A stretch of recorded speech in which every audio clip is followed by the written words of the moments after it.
This is WSUR. You're locked into the G Spot, and I am Crazy G. We started that set off with Lynyrd Skynyrd, The Needle and the Damage Done. Up next, we had Aerosmith's Seasons of Wither, and rounding it off, we had Solid Ground from solo artist and lead vocalist for the group Cinderella, Mr. Tom Keifer. That came off his recent release, The Way Life Goes. Right now, we are going to go to the phones, and I believe he is on it. Are you there, Tom? Yes, I'm here. How you doing? Not too bad. How about you? Doing great, man. Doing really good. Thank you for giving us your valuable time, and welcome to the G-Spot. How are you? I'm doing well, and thanks for having me. I'm going to dive right in and talk about The Way Life Goes. It is a complete collection of musical excellence. Could you briefly describe what went into creating it?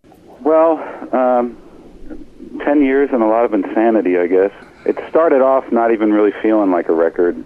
I was on the heels of a record deal that had gone south and gotten very ugly with Cinderella with a major label that ended up in courts, and it wasn't what we had thought it was going to be. And we were restricted from recording as a band for a number of years, and that's when we all started working on our own projects individually. And I started recording this record in 2003, and like I said, it wasn't even a record at that point. It was just like more of like a healing process. Like, let's just go out in the studio and record some music, man. No lawyers, no record companies, no BS, and we worked on it with no label involved, just produced it independently.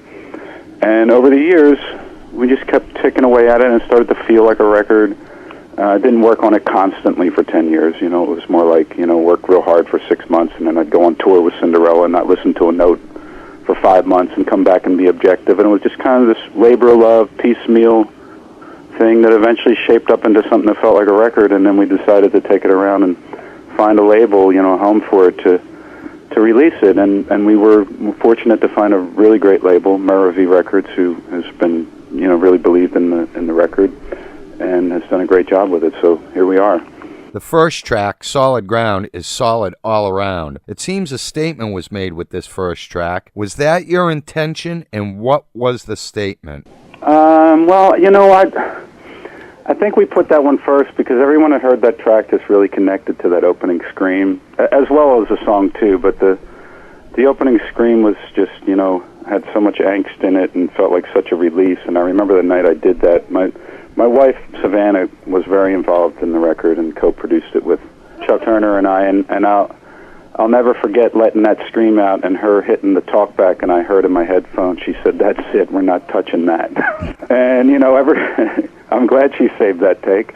And, ever since, every time someone, as we were working on the record, heard that track, they just, everyone really connected to the track and that scream, and also it just felt like, it's such a high-energy song, it just felt like a great way to open the record. It's a spectacular track. It's definitely high energy. When I first laid my ears on it, I was like, wow, absolutely incredible. Cold Day in Hell is another outstanding song. What is the story behind this track? Well, I always say that there's two very popular subjects in songwriting, and that is falling in love, and the other is falling out of love. And Cold Day in Hell is definitely the second emotion. It's relationship gone bad. It's something that I think we can all relate to and have experienced many times over the years, and I know I have in my life. And I can't point to any one particular instance. I think emotions like that accumulate over the years. I wrote a song very similar in content years ago called "Nobody's Fool," which was the same kind of vibe. So I think it's something we can all relate to. Oh, most definitely. I have to say, 9 years to make this CD, not to mention the surgery and prognosis, but yet your voice sounds stronger than ever, and so doesn't The Way Life Goes. Did you ever think you would finish the CD? There were times, no, you just didn't know because, like you said, there was the voice issues, there was the struggle of, trying to produce it independently, which there are advantages to, which you can take as much time as you want. There's nobody breathing down your neck, and the disadvantage to that is you can take as much time as you want, and sometimes that really messes with your objectivity, because you just, there's nobody like pulling the reins in. So we had we went down many times went down some roads that were like, not good. But like I said, since we weren't working on it constantly for 10 years, we would take long breaks. You could come back and listen to it objectively, and thank God for Pro Tools, because that allows you to just, hey, I've had enough of this. We've been working on this for months. Let's get away from it. And you just hit save session. And like I said, go on tour for 6 months and come back and listen to the whole thing fresh. And you say, and at that point you go, that's great. That's not, that sucks. That's got to go. Let's edit this. And, you have a whole new, fresh perspective again. But working that way, it took a while. It was worth it, I'll tell you. Thank you. How did it finally feel to say, okay, this is done? Like a relief, I mean, I've learned over the years there's a reason why they call it the recording arts. It is an art in the studio. It's very different. When you're young and you're green, when I was in my teens and first got into this, you walk into a venue and you set your amps up and you play, and everything just feels great, and there's this intense energy and everything's cool. And then you get into the studio and it's like this microscope, and everything's trying to be translated to this canvas called tape, and you know that it's forever once it's on there.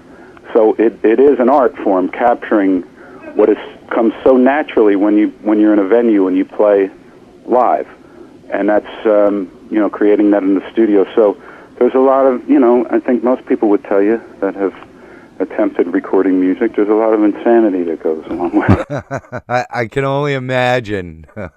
I got to be honest with you. I think this whole CD is incredible. How do you feel about the finished product and how it came out? Were you satisfied with it? And did you have a set objective when you started this? Yeah, well, when you get that seed of an idea for a song in your head, you start to hear it, in your head, like the production and all. And like I said, that it's always challenging having that come out of the monitors or the speakers in the studio.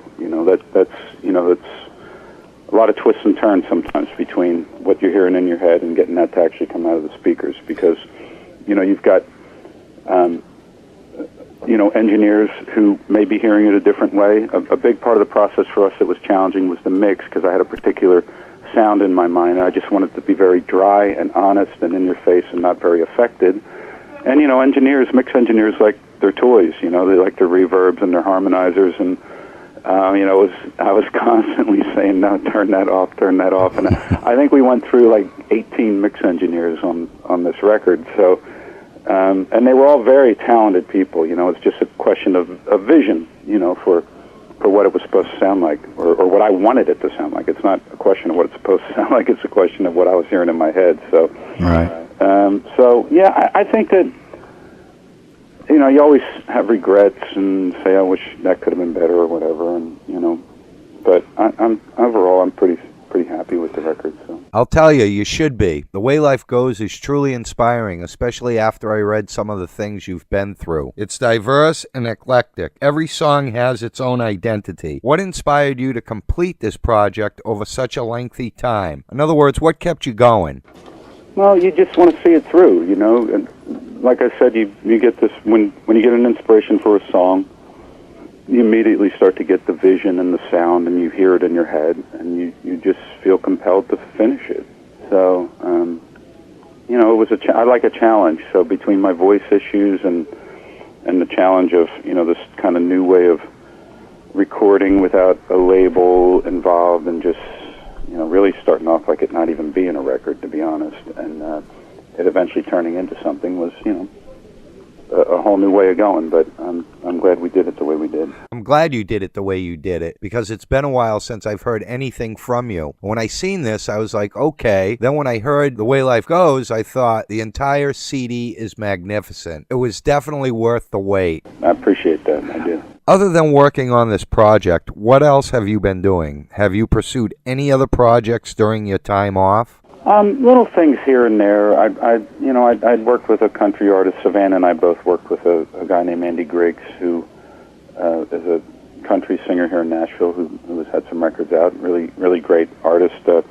We had a cut or a song that we wrote with him that was on one of his records called 100 Miles of Bad Road, and then he also asked me to produce a couple tracks for him on some compilation records that he was on with some other country artists. So little things like that. I produced some tracks for Bo Bice, some bonus tracks for his first record that came out. But for the most part, between making the record and family life and touring with Cinderella, which, in the last 10 years, we've probably done 5 or 6 tours in that 10 years. So, those were those are very time-consuming too. So between all those things, no, not a whole lot of musical projects outside of that. Savannah and I worked some on some of her artist stuff. She was signed with a company here in Nashville, and we worked a lot on that stuff too. Some things outside of it, but for the most part, been pretty tied up between touring with Cinderella and making this record. Well, it's absolutely rocking, and I can't stop wanting to listen to it. It really is amazing. I watched the video of you on David Letterman. The performance was tight, clean, and exceptional. How did it feel, and what was it like performing Solid Ground on the show? Well, by the time we actually got to perform it, it felt fine, but the leading up to it, there was a little anxiety, because as we got closer to that show, I realized I'd never done a late-night show before. A live show that goes out to millions of people, that idea started ticking in my head, and that, nerves. But when we got there that day, the whole crew and staff and everybody there were just so great, and they were just so good to us, and we got a great sound check, and we got to run through the song a bunch of times. So by the time we actually went live, I felt fine. But I did have honestly had a little nerves going into it. Well, hey, it happens to the best of us sometimes. But that's wicked cool. But, it was great, great experience. And I've always been a fan of David Letterman, so it was cool to meet him. And it was a blast. Is there anything you want to say to the fans? Thank you. I mean, that's short and sweet, but I mean it. It's, to me, when you spend all the time to create music, it's kind of what the fans give that music is life, and it gives you the ability to go out and tour and to share that music with the fans and other people, and it's just, I'm grateful. I'm grateful you shared your music. I grew up on Cinderella. I didn't know much about your solo career until about maybe a year ago. And I was like, wow, where the hell has he been? When I started doing a little research, I was pumped to hear what you've been up to. When I heard it, I thought to myself, this CD is going to go big. And there isn't a track on it that I didn't enjoy listening to. Thank you. Well, I've taken up enough of your time. And this is going to be the last question, and I'll let you go. What's next for you? Maybe another tour, or are you already back at the writing process for yet another solo album? And is it possible that we could see a Cinderella reunion at some point in the distant future? Well, for now, in terms of the solo thing, last year we just feel like we're just getting started. We're going to go into a second cycle this year with more touring and more singles off of The Way Life Goes. So most of this year, if not all of it's going to be touring and supporting the solo record again. So that's the immediate future for me, and it's pretty much all I'm thinking about. In terms of Cinderella, we're just on a break right now. At the end of 2012, just before my record came out, we've been on the road for 3 years straight, and just decided to take a break. So I'm sure at some point we're going to tour again. So right now it's just a hiatus. Nice. I want to thank you, Mr. Tom Keifer. I want to thank NECR, NewEnglandConcertReviews.com, for setting this up. I wish you tons of luck with The Way Life Goes. I hope it breaks barriers never seen before. It definitely deserves it. It's sensational, and I'm not just sucking up either. And, I wish you the best with everything. Thanks, man. You too. You have a great day. You too. Ladies and gentlemen, that was Mr. Tom Keifer, solo artist and lead vocalist for Cinderella. And right now, we're going to play another new track off The Way Life Goes. This is Cold Day in Hell, right here on WSUR.